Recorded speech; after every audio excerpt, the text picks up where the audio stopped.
이게 금리를 올리게 되면 당연히 주가에 어떤 영향, 뭐 특징 이런 것들을 미쳐지는데 그 특징이 있다고요? 네. 어떤 게 네. 있습니까?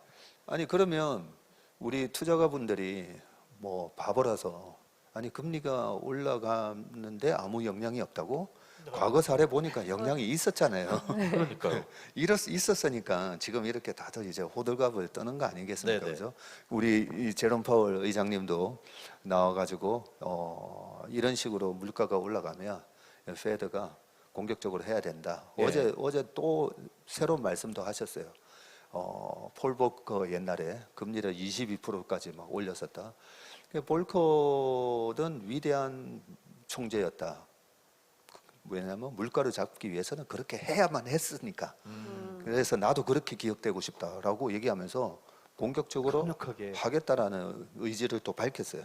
그런데다가 지금 이쪽에 나오는 그 미국의 인플레이션이 그죠? 오른쪽에. 2월 달만 하더라도 7.9%에 놀랐는데 3월 달 발표 8.5. 8.5가 나왔 말이 되는 숫자인가? 그쵸. 이게 물론 이제 발표를 할 때 미국 우크라이나의 영향이다. 그래서 그런 거 약간 걷어내면 그럼 얼마인가 봤더니 그래도 7점 몇이더라고요. 그렇죠. 그러니까 굉장히 높은 수치가 나왔는데 이렇게 물가가 계속 올라가면 우리가 보면 코로나 때는 100년 전에 있었던 스페인 독감을 가지고 자꾸 얘기했었잖아요. 예. 네. 1918년에서 19년도에 있었던 스페인 독감 얘기하면서 네. 그 전에도 바이러스 관련된 게 많았어요. 그렇죠?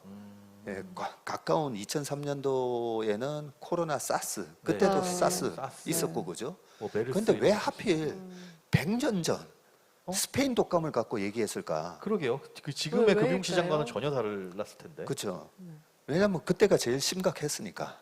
아. 근데 아니 그동안에 우리 의료 시스템이라든지 여러 가지 뭐 의학 산업이 얼마나 많이 발전했어요.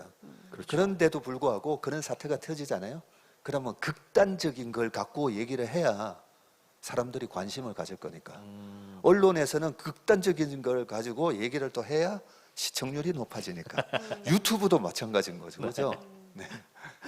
그래서 자꾸만 극단적인 케이스를 가지고 나옵니다. 예. 그러면 물가가 급등을 해가지고 미국 경제가 망가졌던 게 언제였었죠? 방금 폴 볼커 얘기했었잖아요. 79년 2차 오일 쇼크, 73년 4년도에 1차 오일 쇼크. 그게 있고 난 다음에 80년, 81년, 82년도에 미국 경제가 박살이 나죠. 미국 금융 시스템, 저축은행들 막 1000개 이상씩 무너지고 82년까지. 그런 일이 있었기 때문에 물가가 조금만 올라가고 이제 금리 올린다라고 하면 극단적인 최근에 가장 심각했던 게 언제였지? 항상 폴 볼커를 끄집어내요. 네, 그리고 2차 오일 쇼크 있었던 79년, 80년. 그때 얘기를 계속 하게 되고요. 네. 그만큼 심각하니까 그런 거 아닌가라는 생각도 드는데. 그러니까요. 예. 그런 일이 있었기 때문에 우리가 자꾸만 네. 그때를 끄집어내서 이제 얘기를 하는데 전 전 화면. 단계로 가면 요거 전이죠. 그 예. 앞에 걸 눌러 주시면 됩니다. 요게 전이에요. 요게 다음으로 넘어가는 거고. 어. 잠시만요. 이거죠. 요 뒤에를 보시고 이게 약간 딜레이가 있어요. 왜냐하면 이걸 보고 저희 작가님이 눌러 주시는데 그러시군요. 굼뜹니다. 아까 그 제롬 파월 바로 그 다음 슬라이드를 한번 볼게요. 네. 제롬 파월 다운 슬라이드가 대차대조표 나온 거 방금 여기 떴었네요. 네. 요거죠. 이거예요. 요거 아닌가요? 네. 아무튼 파월 의장 네. 다음 게 그리고 또 하나 얘기하죠. 약간 좀 무서웠던 게 네. 2018년 1월 달에 우리나라 코스피가 2,600을 찍고 그죠? 그리고 2018년 19년 넘어가면서 트럼프가 미중 무역 분쟁 갈등을 일으키고 기억난다. 네. 그러면서 2,600이었던 지수가 1,900을 가다 보니까 네. 이게 트럼프의 미중 무역 분쟁 갈등 때문에 주가가 빠졌나라고 생각했더니 아니 그때 연준에서 대차대조표를 축소하면서 전 세계 글로벌 유동성을 이제 흡수를 했었다는 거죠. 그래서 빠졌구나라고 우리가 우려하는 거죠. 예. 네. 이 대차대조표 축소라는 게 쉽게 얘기하자면 그 긴축을 얘기하는 거죠. 그렇죠. 네. 대차대조표가 저렇게 자산이 이제 이렇게 연준의 자산이 이렇게 늘어나는 거는 네네. 그것도 이제 좀 우리 일반 투자가 분들이 모르시는 분들이 많은데 네. 연준의 자산이 늘어나요. 그 자산에 이제 잡히는 게 적혀 있듯이 미국 예. 국채를 사요. 네. 그리고 MBS도 막 사요. 그죠? 네네. 그러면 무슨 돈으로 사는 거죠? 연준이 그동안에 장사를 잘해가지고 네. 뭐 돈이 있어서 위기가 오니까 야 국채랑 MBS 좀 사주자 하면서 사는 거냐? 그냥 돈 찍어서 사는 거잖아요. 그 대차제표가 이렇게 늘어났다는 말은 MBS 국채를 많이 보유하고 있다는 건데 그러면서 돈은 어떻게 풀었다는 거고. 어떻게 보유하는 건데 네. 돈 찍어서 찍어서. 샀기 때문에 돈이 이제 쫙 풀린 거죠. 예. 그러니까 뭐 축소한다는 것도 마찬가지죠. 축소는 MBS랑 국채를 갖다가 이제 내다 팔면서 돈이 다시 연준으로 들어오는 거죠. 네. 그러니까 이제 시중의 유동성을 흡수하게 되면 그러면 2018년, 19년 초에 있었던 그런 조정이 오는 거 아닌가? 예. 그걸 두려워하는 거죠. 근데 저기 써 있는데 축소 속도가 2017년보다 빠를 것이다. 그렇죠. 음. 이번에 더 더 무서운 거 빠르대요. 네. 빠르고. 그래서 rapid reduction이라고 뭐 되어 있습니다. 심지어 저거는 사실 금리 인상과는 별개의 대초대표 축소는 네. 또 별개로 움직이는 거니까 그러면 더 무서운 거 아닌가. 그러니까. 그렇죠. 네.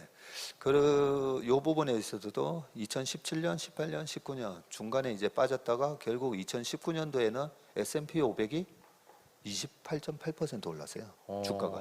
우리나라 주가도 결국은 연말에 한 연초 7.8% 연초 대비해서 올라서 끝났었죠. 예. 2018년 10월, 11월, 12월 그때 출렁한 그 잠깐 조정이 있었어요. 아. 그 잠깐 조정이 있었고, 근데 우리나라는 어쨌든 2,600보다는 빠지긴 빠졌어요. 네. 근데 미국은 고점을 훌러덩 또 넘겨버렸어요. 예.